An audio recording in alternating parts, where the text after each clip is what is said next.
So today's daf is daf Yud Daled. We're going to start with the Mishnah on daf Yud Daled Amud Aleph. And if until now the subject of our discussion of schach was about binding wood, now we're going to talk about what's called nisarim. And nisarim are boards, not college boards, but boards of wood. And the Mishnah records a machlokas between Rabbi Yehuda and Rabbi Meir. Masechet b'nisarim. Divrei Rabbi Yehuda. Rabbi Yehuda takes the lenient road, and he allows you to take boards of wood and use them as schach, and that's kshera. Whereas Rabbi Meir oseh. Rabbi Meir does not allow to use boards for schach, and if he went ahead and he set up boards as schach, then the sukkah is psula. The Gemara is going to explain that this, like the case of the wrapping around of the tying around of bundles, is a psul d'Rabbanan. It's exeris chacham. Now, the reason why the chacham made exera in this case to prohibit nisarim is because of a concept called domel abayis. It seems like it's a bias. People don't usually use for sukkah a roof of boards. And a roof of boards is very reminiscent of a bias. So a man might come to the conclusion that, look, if you're allowing me to make my schach out of boards, I might as well stay home. Why build a sukkah at all? What makes my house inferior to a sukkah? So we have to make a distinction and make it clear that a sukkah is a sukkah and a bias is a bias. So that's the gzera of Rabbi Meir. Now, what's unclear is the shita Rabbi Yehuda. Does Rabbi Yehuda completely reject this concept of a gzera of nisarim, or would there possibly be situations or scenarios in which even Rabbi Yehuda would agree that you cannot use nisarim? That's going to be a subject of a machlokes shin Rav and Shmuel in the Gemara. But first, we get to the seifa of this Mishnah, and to appreciate the seifa, we should mention that there's a Gemara later on in Daf Yud Zayin, which speaks about a concept called dofen akuma, which means if you have a sukkah that has schach, and the schach is possible, that doesn't necessarily mean that under all circumstances the sukkah is psula. You could actually have schach in the middle of your sukkah. If that schach is kosher, you could have schach pasul, which is close to the walls of your sukkah. That's called samach l'dofen, and it might be actually possible, as the Gemara establishes on Daf Yud Zayin, that the sukkah is a sukkah kshera. Why? Because since the schach pasul is close to the dofen, let's say it's within what's called arba amos of the dofen, then halacha of dofen akuma, which we once mentioned in the past, you may recall, establishes that the dofen curves up, and the schach pasul that's karov l'dofen, that's samach l'dofen, now becomes an extension of the dofen itself. That's called dofen akuma, and that halacha is derived halacha l'moshe misina. The Mishnah now continues, nosan oleh nosan neser shu rochav arba tfachim. Let's say the neser itself is 4 tfachim wide, which, at least according to Rabbi Meir, and maybe even in certain circumstances according to Rabbi Yehuda as well, it makes that necessary to schach pasul once it's 4 tfachim wide. But that neser is close to the dofen of the sukkah. It's within 4 amos of the dofen of the sukkah. Shera. The sukkah now is a valid sukkah because of the principle of dofen akuma. Because the neser, which is 4 tfachim wide, is no different than schach pasul. And even in schach pasul, we can be machshir the sukkah if the schach pasul is located right near the Dauphin, meaning within 4 amots of the Dauphin. However, if you want to sleep or eat underneath the Neser, Bilvad Shelo Yishan Tachto, that you cannot do. So the sukkah itself is kshera. However, you're not allowed to be Makayim your mitzvah of sukkah, yeshiva b'sukkah, underneath the schach post. Omar Rav machlokes b'nisarim sheish b'hem arba. The Rabbi Meir islay gzeras tikra. Rabbi Yehuda leslay gzeras tikra. Alav b'nisarim she'ein b'hem arba divrei hakol kshera. We start now with the understanding of our mission according to Rav. Rav maintains that Rabbi Yehuda completely denies the entire enterprise of Gzeras Tikra, meaning the Psul D'Rabbanan of Tikra. Rav never, according to Rav, Rabbi Yehuda was never on board. Pardon the pun. He never accepted the Psul of boards because he didn't believe that there was a Gzera, that people would make a difference between that people would be oblivious to the difference between boards of a sukkah and a roof of a house. And therefore, no matter what the size, or shall I be more precise and say the width of the neser is, even if it's wider than 4 tefachim, Rabbi Yehuda is machshir, and he holds it schach kosher. It's schach kosher because it's not a kli, it's not makabel tumah, and it's gidula min haaretz. Wood grows on a tree from the ground. Where does Rabbi Meir disagree? On what circumstances does Rabbi Meir insist on Gzeras Tikra? That's when you have a very wide board. It's more than 4 tefachim in width. And the Chachamim, according to Rabbi Meir, made Gzera. And they say, you're not allowed to be Masechet with these boards because you'll come to the mistaken conclusion, perhaps, that you're allowed to sit in your house because these boards look like the roof of your house. And the roof of your house is posel with sukkah.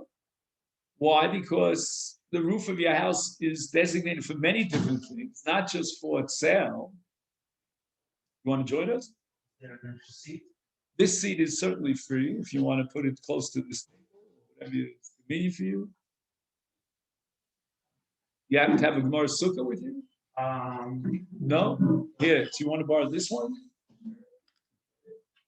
I might need to borrow it back in the middle of the class, but so far I don't need it, okay? All right. So, Dr. Rubin, if you could show this young man the place.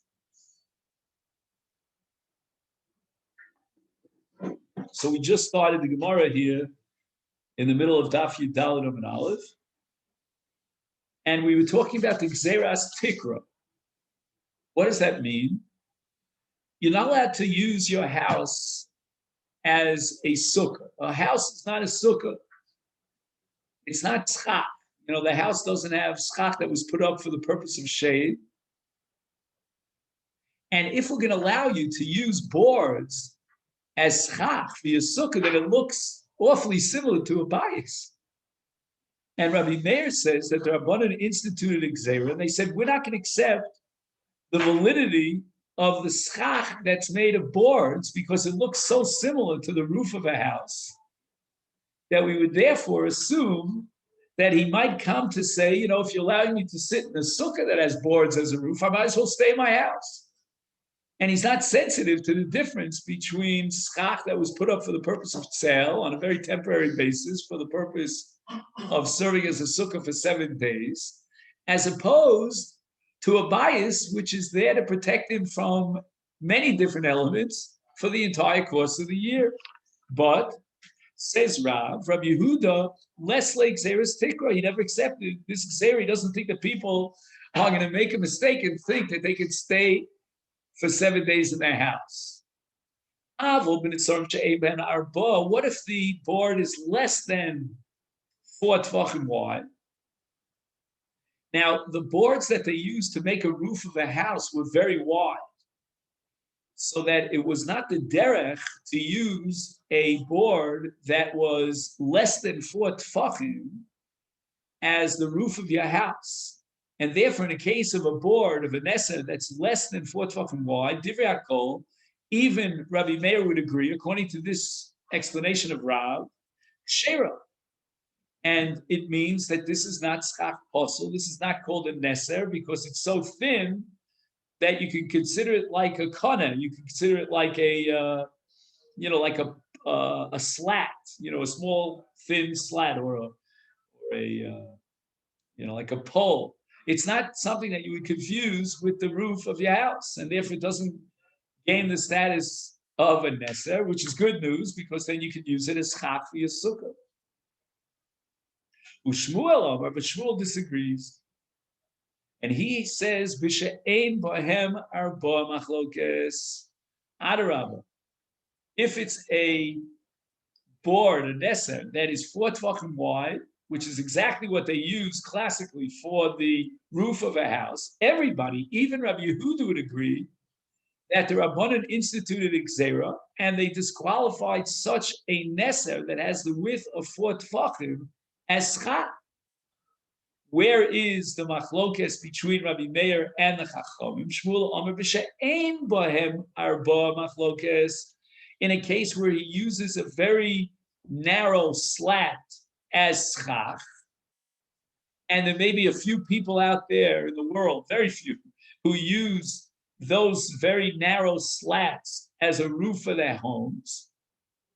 And therefore, Rabbi Meir, on the one hand, is afraid that it still might be confused with a roof of a house, because there are those who use these very thin slats as a roof for the house. And Rabbi Yehuda holds that we don't have to be choshesh l'miut. We don't have to worry about the minority, the silent minority of people who will use very thin slats that are less than 4 tefachim wide as a tikra, as a roof of a house. Yesh ben arba, says Shmuel, if the slats are standard size, used by everyone for as a roof for the house, which is considered yesh ben arba tefachim, it has 4 tefachim width, Divrei HaKol, even Rabbi Yehuda would agree, psula, that we accept the Gzeras Tikra and we disqualify the slats that are 4 tefachim wide because it looks like the roof of your house.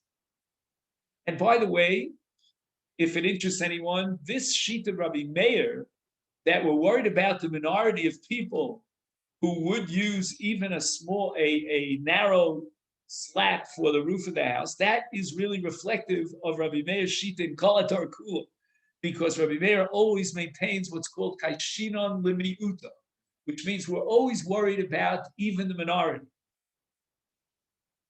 So now the Gemara asks the following question on Shmuel.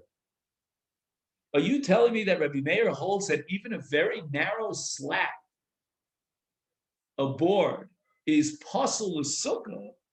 Ein behem arba, it's even less than 4 tefachim. Afilu pachas mishlosha, maybe it's even less than 3 tefachim in width. Hakanim v'alanim. What are you expecting to put on top of his sukkah? You're telling me no matter how thin the board is, and there's no minimum psul of it, minimum shira psul, then what schach is Rabbi Meir going to allow you to use? Every single sukkah that has slats of wood on top of it, which is called kanim, uf nun yud mem. That's what we use for a sukkah. Where, you're going to have to somehow tell me that if it's more than 4 tefachim, even Rabbi Yehuda would disqualify the slats. If it's very, very thin, call it kana, then even Rabbi Meir would say it's kosher. And there's some area in between the two polar extremes. Amar Papa, Pachi Kamar. Now we're going to explain Shmuel. Yesh b'hem arba. If the width of this board is 4 tefachim, Divrei HaKol, even Rabbi Yehuda would say psula, because he might come to think that he could stay in his house over sukkahs. Because once he has a board that's 4 tefachim wide, it looks like tikras abayis. It's like the roof of his house. If it's less than 3 tefachim wide, Divrei HaKol, even Rabbi Meir would agree, kshera. My timer, why is that so? Kanim v'albaninu. These are not nisarim, these are called kanim. Kanim means just simply small, thin slats.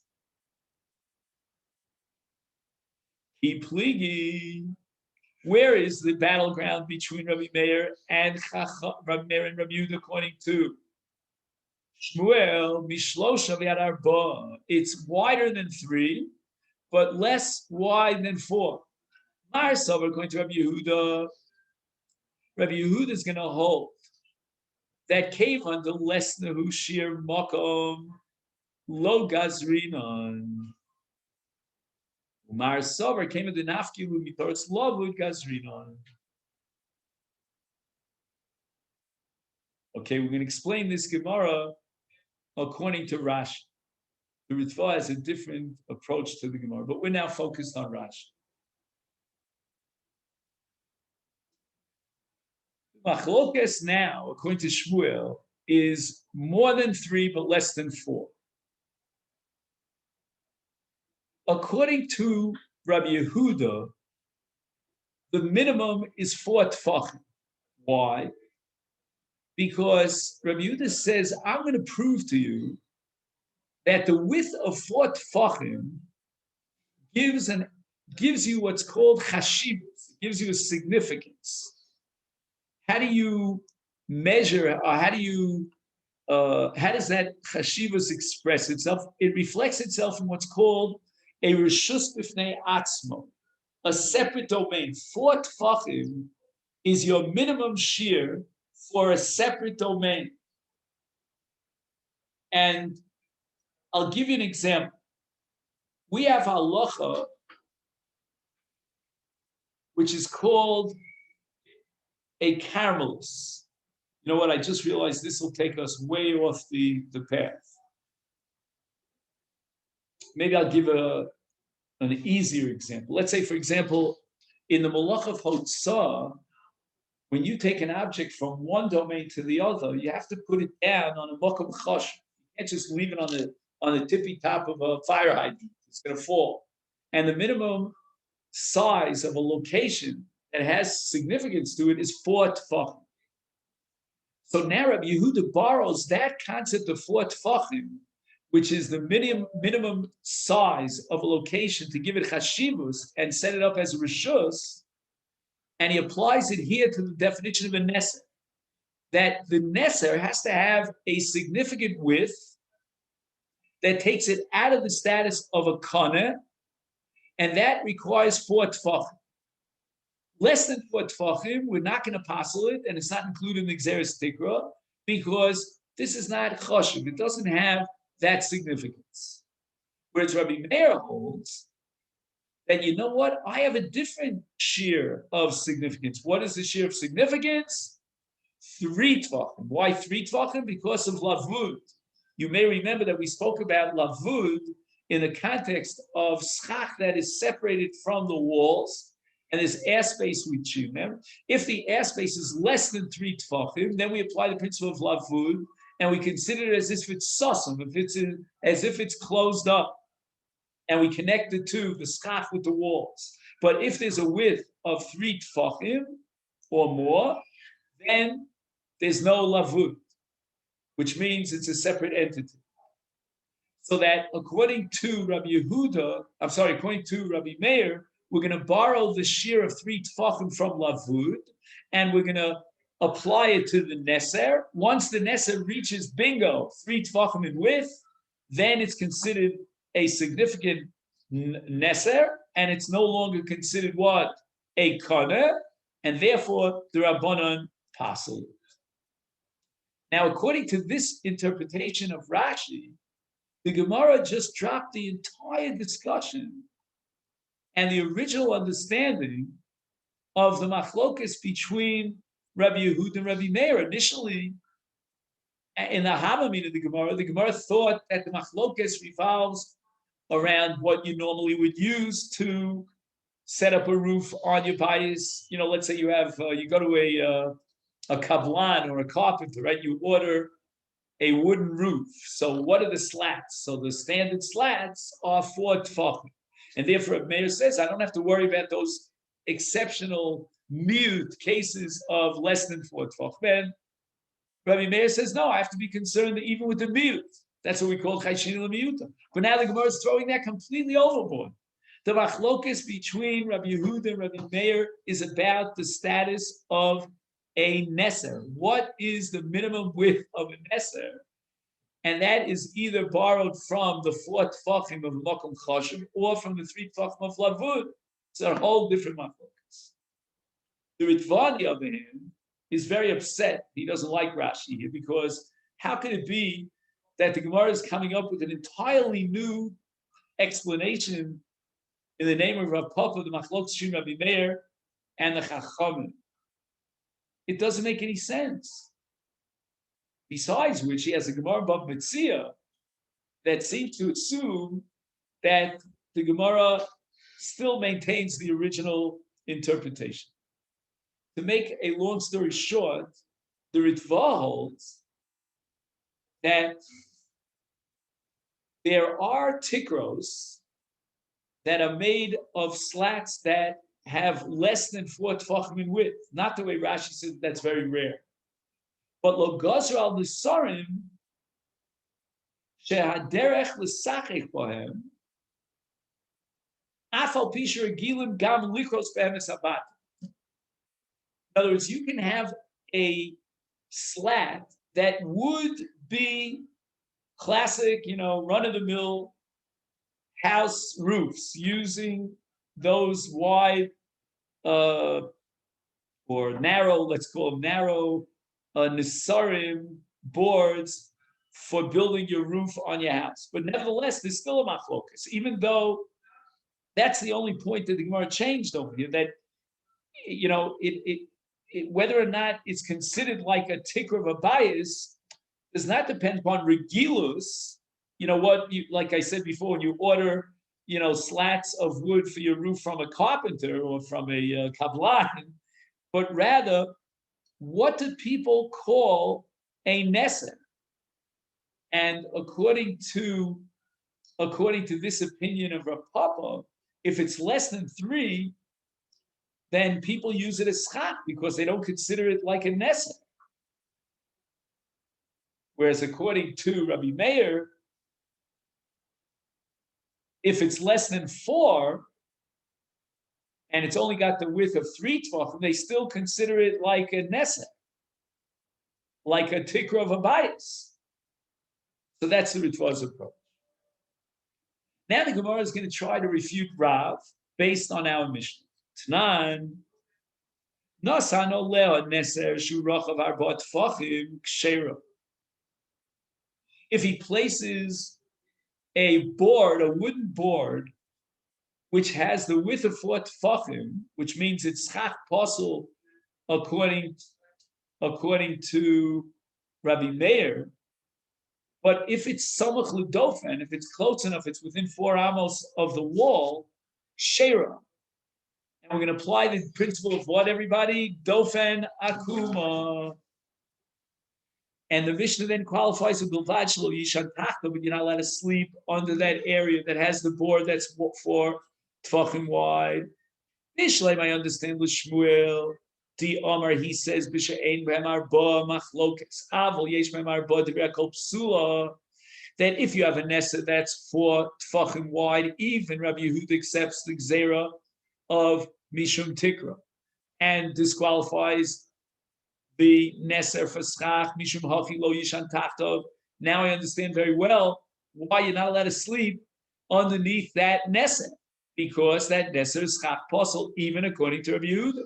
Elo l'Rav di'omer b'sheyesh ben arba machlokes aval ein b'hem arba divrei kol kshera. So that means that Rabbi Yehuda completely rejects the entire enterprise of the Gzeras Nisarim, and any Neser, no matter what size it is according to Rabbi Yehuda, is kosher for schach. Is Rabbi Yehuda Milo Yishan Tacha? Why can't he sleep underneath this Neser? What's the problem? It's kosher schach. And the Gemara answers, "Mi savid divrei akoli." You thought that the last part of the Mishnah is a uniform, universal statement accepted by both Rabbi Meir and Rabbi Yehuda. That's not so. It's Seifa Asan the Rabbi Meir. The Seifa is a continuation of the last Shita, namely Rabbi Meir, and only according to Rabbi Meir. who holds that there's such a psul as neser, then if the neser is wide 4 tfachim, it's possible as staka. Therefore, you can't sleep underneath the neser. And now the Gemara is going to ask another kasha on Rav from the case of Sedinim. Pashma. So we are now about to turn to Daf Yudalid Amud Beis. We're at the very bottom of Yudalid Amud Aleph. And we're going to talk about something called Shnei Stinim Mitztarfin. Now, let's say a few words about a sadin, which is a sheet. Let's say you use it as a bed cover or something along that line. That's called a Dover HaMakabel Tuba. That for sure is invalid as schach. Now, let's say he combines 2 sadinim and he puts them one next to the other and he uses them on top of his sukkah as if it were schach. And each one of the sadinim in and of itself is less than 4 tfachim wide, which is the shear of psul sukkah. Let's assume we're talking in the middle of the sukkah, because otherwise we have to introduce dofen akuma. Let's just go simple. It's in the middle of the sukkah. And now, if you would add together the width of the 2 pieces of cloth of these sheets, you would finally get to 4 tfachim. And we have now a brisa that says mitztarfim, that we actually combine and integrate the, let's call it the 2 tfachim of one sadin with the 2 tfachim of the other sadin. Added together, you get 4 tfachim, and we're going to passel the sukkah.